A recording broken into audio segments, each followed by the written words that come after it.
On Wednesdays, we like to, we save our picks for the Thursday show for our weekly locks, but we like to go inside the matchup with Big Game Breakdown.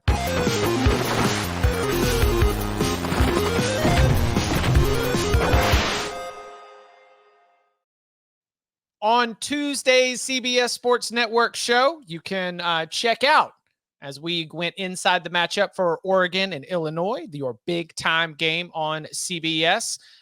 Then also the Penn State. What's that? Also the Penn State Wisconsin game. If you also the government came and got Chip for like 10 minutes. I know. Yeah, what was up with that? Actually, it was Bud. That's what we've decided.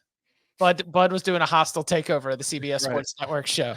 Pull the plug on me. I don't think you're gonna get Wally Pipp, but it's I may find another place in the lineup. We'll see.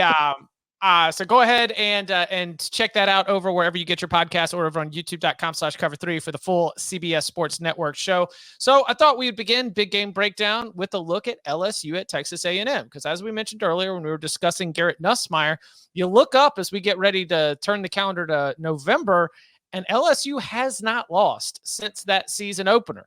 They find themselves going on the road to go play a Texas A&M team that was obviously riding high after Missouri. And then I think that there's some things that they feel like they can certainly work on, especially at the quarterback position after last week's performance. So, Bud, as we start to break down LSU and Texas A&M, what are some of the matchup points that stand out to you?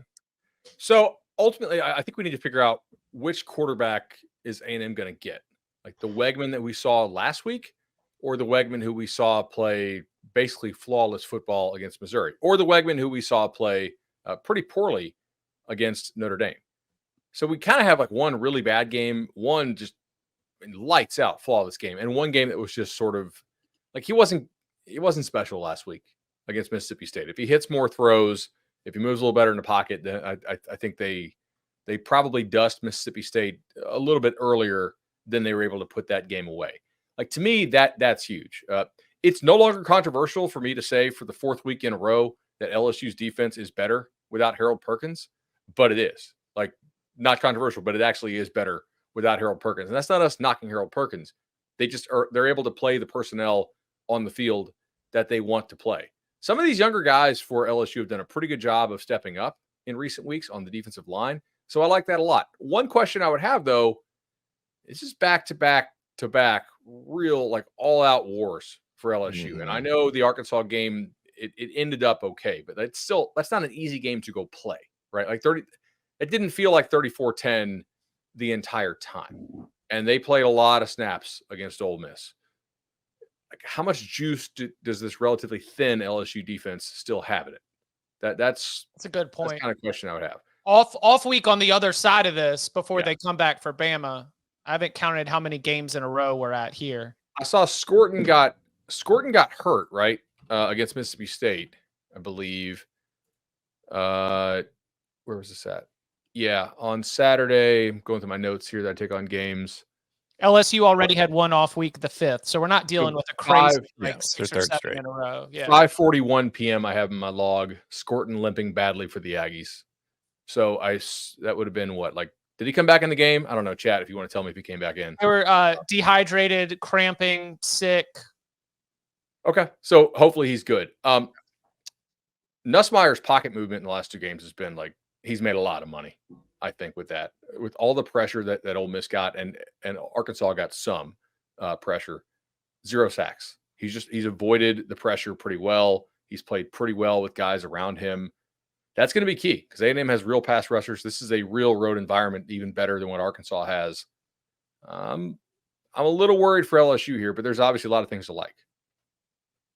Mentioned the stat the other day. I've been yelled at by South Carolina fans about it, but he's been pressured over 22% of his dropbacks, 64 times total. He's been sacked once. South Carolina fans will tell you he's been sacked twice. South Carolina fans, I will tell you, sacking somebody on a 2-point conversion attempt does not account officially as a sack. Learned ball. What I'm wondering is, does LSU even bother trying to run the ball against Texas A&M, because LSU is not an offense that really bothers trying to run the ball that often to begin with. I think they rank 125th or 126th in rush rate overall. But if you look at this Texas A&M defense and how they, perform, they've been much better against the run than they are against the pass. They're not bad at either one of them. It's just, if you're going to attack this team, you want to attack it in the air more than you do on the ground. So matchup wise, it'll be interesting to see how Texas A&M deals with that, because Nussemeier is playing very well. He is one of the better quarterbacks they're going to see all season, if not the best one. So how they handle it, what they do to try to maybe force LSU into some runs, just trying to get him to run the ball a little bit more. And on the other side, Bud touched on it. I do think the biggest key for this game is what's Connor Wegman going to look like. Because it's so hard to know who this Aggies team is, because we've seen like 4 different versions of it already this year. There was the Notre Dame version, there was the Marcel Reed version, there was Connor Wegman is the greatest quarterback alive version, and then there was last week, it's like Connor Wegman was Connor Wegman-ish again. So I don't know what team this is. And going into this against a pretty damn good LSU squad, it's a really interesting game. It's one I don't have a great read on. Somebody, if you really wanted to go next level, maybe it's Mike Elko, should send Will Lee a blanket from Kyron Lacey. Like just get him fired up, go deep state. Yeah, flip it on him, just get him fired up again. I love that matchup. Kyron Lacey, Will Lee going toe-to-toe, another good one. Agree with everything you guys said. They're almost opposites of one another too, because LSU passes it 60% of the time. A&M wants to run it 60% of the time. So when we saw Marcel Reed at quarterback, I was pretty firm that I thought that was the guy, right? Why would you go back to Connor Wegman? And then the Mizzou game happened. You're like, hey, trust the coaches. That's what they see every time. Now I'm a little bit waffling on that, like because of what Bud was talking about Mississippi State. There were quite a few like interceptable passes that he had. It was sloppy. It was not pretty. And you've got this kind of volatile quarterback who we don't have a huge body of work with in Connor Wegman. You go back to the Notre Dame game where it was probably his worst game. They lost. He missed on some throws. It's just what can you bank on? I don't think you feel good. Clearly, LSU has the quarterback advantage, but I think similar to the Mizzou game, can LSU stop Le'Veon Moss? Is that going to be, can they up front physically handle them? So that to me is like the key for the game. And does Connor Wegman, can he get that rhythm going? Because I do think he's a guy. It started off really good against Mizzou. They were running the ball, they go up, and then he kind of continues the momentum. I think the start for the game is huge to A&M. The other thing, what I've noticed too across college football, is when you have really good offensive lines versus really good defensive lines, typically given the edge to the defensive lines. So that worries me for LSU. Their offensive line is really good. We've talked a lot about the NFL talent that's up there, but I do wonder, and some of it may be road environments. I go back to the Oregon-Ohio State game. Like Ohio State's offensive line was really good. They didn't look quite as good as they always did on the road against Oregon's front seven, or even their defensive line, which we didn't talk a whole lot about, but I don't want to say exposed, but it's like all of a sudden things are a lot different. And so that's what I worry about. And Garrett Nussemeier has been awesome. I just wonder if this is the game where they get home more and it impacts him more.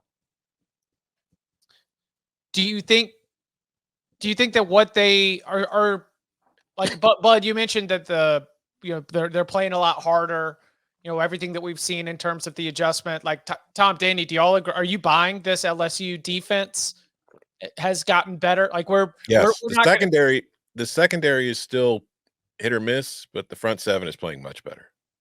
I mean, I think the way they played against Ole Miss was good. Yeah. And Whit Weeks has been like awesome, like, in the conversation for potentially, defensive player of the year for the SEC. Like they still got, this is now 3 or 4 games in a row where if you measure them against what most teams do, like they are doing a better job against their opponents than most of their opponents, if that makes sense. Mm-hmm. So it's something that I'm it is crazy. Did you guys know that teams can get better? Isn't that wild? You know, No. you can improve. You're not going to be what you are on the first game of the year all season long. I got another stat here for you if you want. Absolutely. It's from David Hale. I thought it was pretty interesting, and it really plays into this game. So, versus FBS teams, LSU's explosive play differential is negative 2.2%. So, like worse than Florida State, Northwestern, Kentucky. LSU is 5-1 against FBS teams. The P4 teams who have a worse explosive play differential versus FBS than LSU are combined 19 and 37. So it does seem like LSU is skating by, like allowing explosives and not creating explosives themselves. But they're also maybe like better inside of the scoring area than you would think, I guess, on both sides of the ball. Like maybe I don't know why that would be necessarily. So is the signal to that noise that they're playing red zone roulette and coming up with timely stops? Like they'll let an explosive go around the middle of the field, and then they get into scoring position and figure out a way to bow up. I kind of think so. Yeah. Like allowing explosive plays with how aggressive they are on defense, like that certainly tracks. Like that makes a lot of sense. But I mean, when you have when you have an explosive play differential like that, that's kind of interesting. I think part of it is like overall their explosive play rate isn't great because they have none on the ground. Like they can't run the ball. So it's like I think that hurts your overall rate. Explosively, you mean? Yeah. Because Durham's been okay. Yeah. So yeah, no, I do think that there is a somewhat of a surprising lack of big plays. Because even in the passing game, if you take running out, they're still in the 40s. It's not like they've been elite doing that. And I would think that with their quarterback and some of the receiver talent, you would be able to find a few bigger plays. But at the same time, if defenses don't have to respect your run game because you're not running the ball, it's easier to keep plays in front of you in the passing game. Want another fun stat for this game? Yeah. Sure. Since he came to LSU, Brian Kelly is 4-6 against ranked teams. He's 1-6 against ranked teams at neutral sites or on the road. Which speaks probably to the power of Death Valley as much, and also maybe his own failures out there on the road.